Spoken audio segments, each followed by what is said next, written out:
everyone. Thank you for stopping by today. I'm Renee Garrett-Storrs here at RecruitMilitary, where we empower the military community through meaningful career opportunities. Today's conversation is about professional advancement through the eyes of a unique military spouse population. We are talking to those who identify as a professional and who are looking to advance their careers. I'm ecstatic to chat with our guest who had me at hello via her LinkedIn. Susan Lee is a multi hyphenate professional and recovering perfectionist who dedicates her time empowering high performing women to take back control of their time by negotiating fair pay. Susan, on behalf of Recruit Military, welcome and thank you so much for spending a few moments with us today. Hi, everyone. Well, thank you for the introduction, Renee. Always great to have you. Susan is joining us all the way from Germany, and I am in northern, very, very cold New York. So we'd like to know where you're connecting to us from as well. So please feel free to drop a hello and your current location into the chat. Okay, Susan, let's get started. The topic we are going to chat about today was inspired by a post that went viral on a military spouse Facebook group. Can you tell us what happened with that? Absolutely. So I really couldn't believe the reaction to this Facebook post. For context, I'm part of a Facebook group called Military Spouses with Advanced Degrees, and the group was created for highly educated military spouses who wanted to connect with each other and share their experiences as they navigate the military lifestyle. So about 3 weeks ago, I posted a question in this group, and I asked, what's something you wish more military spouses talked about, especially while navigating this lifestyle? And in about 24 hours, there were over 300 comments. So my Facebook notifications are going crazy. And there was a lot of topics, but after reading through every single comment, there were three themes that I extracted from all the data. And these were the three. So the first, we don't need more education. We need barriers removed. Number two, we need specialized resources that will actually help us advance our careers rather than help us start over. And the third is that we need a safe space for military spouses who respect each other's choices on how we choose to live our lives. So whether we decide to work or not work, have kids, not have kids, work and have kids, work and not have kids, whatever it is, we would like that a space where we can just exist and not be judged. hmm So you mentioned barriers, and let's tie that into something as simple as like appropriate resources. What would that look like? What should that look like? Mhm. So based on what I read and based on the conversations that I've had, military spouses with advanced degrees, let's take, for example, many of them are teachers, nurses, doctors, lawyers, requires licenses. And every time they PCS, or God forbid, OCONUS, move abroad, they can't really practice outside of the state where they're licensed. And so the policies that are in place aren't catching up with where our spouses are today in order to advance their hmm careers. So they're in a way forced to pivot, and they don't want to. Like they have spent they have proven and put in the time to get their career to where they are. So why should they have to start over again? And it's frustrating because they, even if they consider pivoting, the resources that are out there, they might mean well, and they are meant for certain spouses in certain parts of their career. But we feel like it should be more specific on who those resources are for. Overall, I think we're getting better with not lumping military spouses in with veterans and transitioning active duty service members, recognizing that military spouses experience is very different than the other two groups. But then from there, I feel like we need to break it down a little bit more. Would you say we're getting better at maybe having a dedicated safe space, or is that something that, entities can improve upon? I think more so the latter. I think Okay. because our group is so small, I mean, only about 1% of the American population are affiliated with the military, and the military spouses is even smaller. And then the group of spouses with advanced degrees, it's so tiny. In a way, we feel like we're just being left out. And it almost feels like if we don't take advantage of the resources that are offered to us, that forces us to completely start over. We're expected to just figure it out on our own. And it's very isolating. And as we keep moving, and of course, every military spouse encounters this, every time you PCS, you have to start over with building a community. And that's tough, because one of the most common ways to try to find your people are the military bases. But oftentimes, and this was another thing that came up, the events are tailored towards a specific type of military spouse, and oftentimes another pain point was that they're scheduled during the day. So even if a military spouse has a career, a 9-to-5 job, they can't participate in those events because they're during the day. So even if they want to volunteer and connect with others, and they feel in a way outcasted, and people might not explicitly say you're not welcomed, but even just by scheduling it during the workday, it's almost like indirectly it feels like we're not welcome there. And I know we had talked about that, previously. I feel a fraction of that being a dependent, being civilian, where I'm called to duty each day and humbled to serve in this organization. But I do feel it when I see messages from other parent groups tied to the school, and I can't be a part of that. So I wholeheartedly understand. And I have a different level of advocacy, though, and a different level of support than you. So when it comes to a topic like this, you are an advocate, you are a voice in the space, and I'm truly appreciative of all that you do. I see what you're doing, and it's an incredible.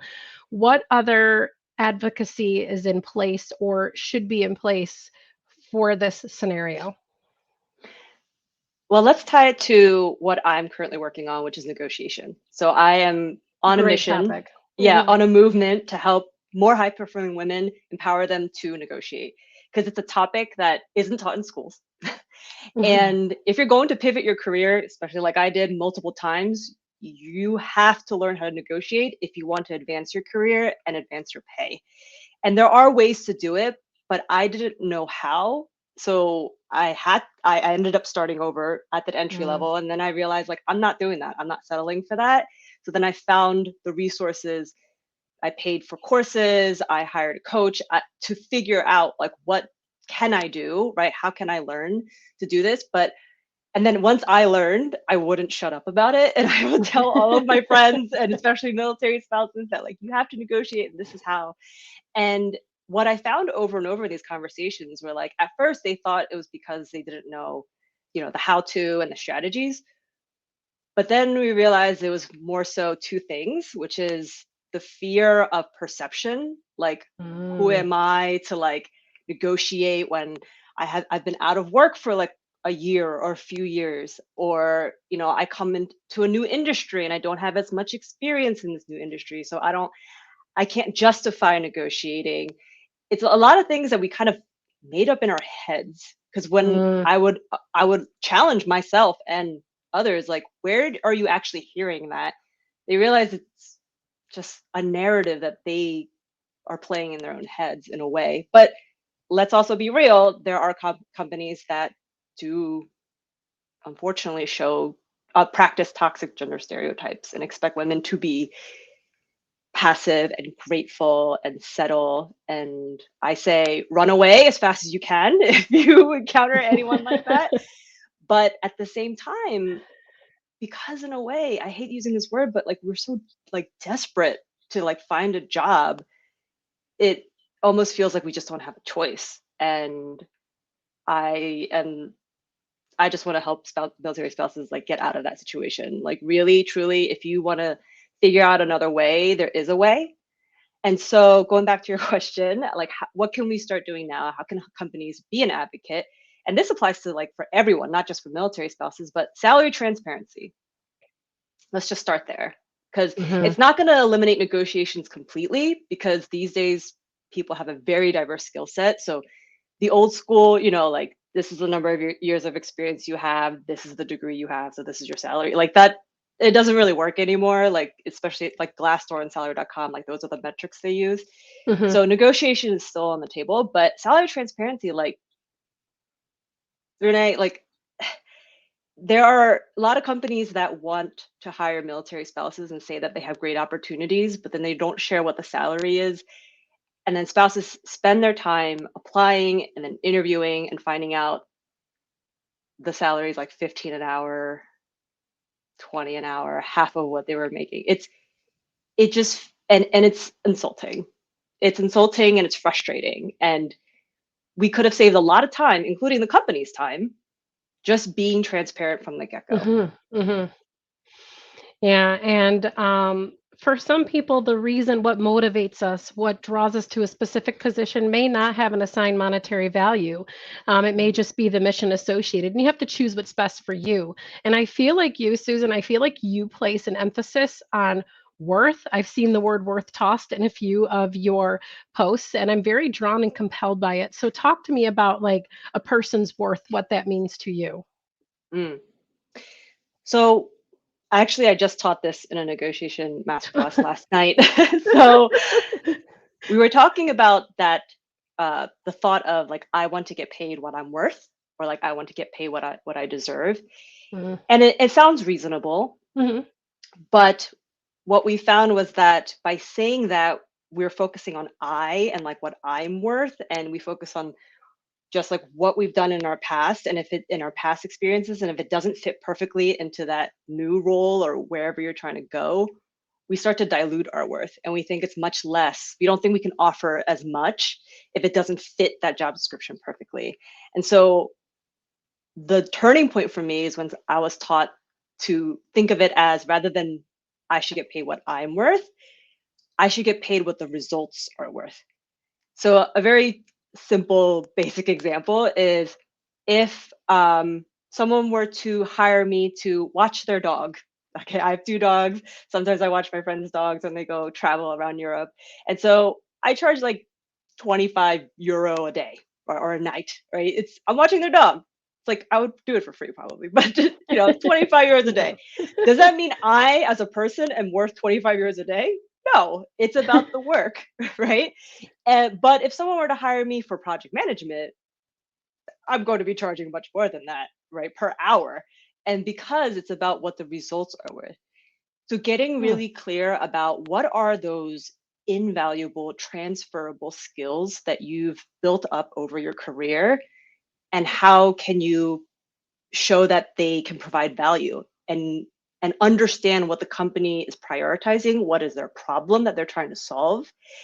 And you need to create the story, right? You need to paint you have to help them envision a future with you and what you could do for them, what result you can bring, and then come up with a number that's fair for you and for them. Because companies with a healthy culture and with happy employees, they want you to feel happy and valued. And you cannot put a price on that. As I stand here today, loving my profession day to day, it is all about the culture. And we want that fit for everybody. And it's finding that fit. And it's also on the receiving end as well. Just as you're interviewing for companies, they're interviewing for you. And I think there's sometimes a disconnect between the two. And I am sure you feel that way too. The understanding of what our military spouses, the value associated in bringing them to an organization. Sometimes that gets missed along the way, but we try our best. So I appreciate you being an advocate out in the space, and I see some tremendous work that goes on out there to make sure that we're doing our best to be the middleman, middle woman, to help bridge that gap, if you will.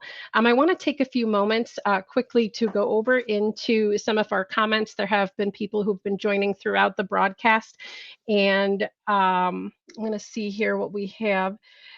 Jennifer Sanders, her issue is getting back into the workforce, was explaining the break in employment, even though she was taking time to further her education, that gap. So, Susan, would you like to offer any perspective or insight? Mm. So what I found is that employers actually don't care about about a gap in your resume. I think that we as job seekers feel like that's going to be a huge red flag for them, but it's not. It goes again back to what I was talking about, the results. They want to know what you can bring to the table. So I'll give you another example. My background, I started off as a teacher, and then in the education world, taught college, high school, then into nonprofits, and then when I became a military spouse, had to pivot. So I pivoted into tech, and when I had to redo my resume for like the 100th time, somebody, a mentor from the Salesforce space looked at my resume and she said, you need to take out this other stuff about like teaching, like it has nothing to do with the roles that you're applying for. I was like, well, then I'll have like one thing to write on my resume. Like, how am I supposed to, I can't just have like half empty resume. But she pointed out that like employers are going to spend 30 seconds on your resume and they want to know, they want to know very clearly and very quickly what are the actual relevant experiences you can bring to the role. And even as someone who's hired people, I don't really pay attention to like calculate if there was a gap or not. If there is a significant gap, let's say like 5-10 years, then I look at the cover letter or I ask during the interview, like, just to address it. And I think going back for your education is totally a reasonable reason to take a gap year. But I think we should just normalize gap years. There are people who are taking time off for their own mental health, and I think that's something that we can all resonate with, especially these days, to take care of their families. Like, people live real lives, and so let's normalize that. And there is these gaps should be celebrated based on circumstance. I am one of those. I have a gap. I took time to be a care provider, to care for my hero. That's sensible to me. And you know what? It was never once questioned when I placed it onto the resume. They were looking at who Renee was and what she was going to bring to the organization. And I think if we can get ourselves in that mindset, looking at everything individually, then we might be able to be debunking some of these barriers that you had mentioned, earlier. So you and I talked last week, and you said, I said, well, let's think of something we want to ask everybody who's joining in today, because this conversation will carry on. And you said you wanted to ask the community to share their experience and use the word bat signal, and I was just cracking up laughing. So I'm gonna have you elaborate on your bat signal approach here. Yes. So if I can recall correctly about what I said, I think that even just that post, thinking back to that Facebook post that kind of went viral in that group, there is a craving for connection and conversation. And so if you're listening right now and a lot of the things that we're saying are resonating with you, then this was meant for you and you were meant to hear it. And just know that you're not alone. And this is our bat signal that we want you, we want you, we are your people. And I'm sure Renee will share my LinkedIn and all that so you can connect with me. But really, we're not here, we don't have all the answers, but we are just letting you all know that you're not alone and there's still a lot of work to do. And let's do it together and let's break the internet. Yeah, I think that's what we said. That was one of our phrases last week. Let's go ahead and break the internet. Yeah. And I will also say, there are going to be people who disagree, and I'm not here to convince anybody. If you think if you disagree with me, you're right. And if you agree with me, you're right. That's all I'm going to say. And that's okay. That's fine. These conversations will carry on, and it is what it is. But prior to us closing this incredible conversation today, Susan, I just want to thank you and our attendees for joining us. Now, the conversation does not have to stop here. Susan and I will be reading through your comments on Facebook and on LinkedIn, and we truly appreciate your thoughts, and I look forward to connecting with each of you. We can certainly place Susan's LinkedIn URL here in the comments on both LinkedIn and Facebook so that you can track with her. I encourage you to to network with her. She's phenomenal.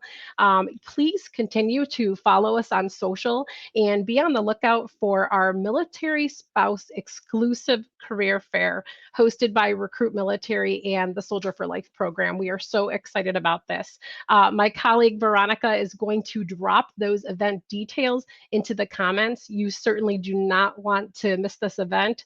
We had a meeting yesterday and my energy went from here to here with the camaraderie and what is going on behind the scenes to make this event come to the forefront. So we are very excited to share that with you.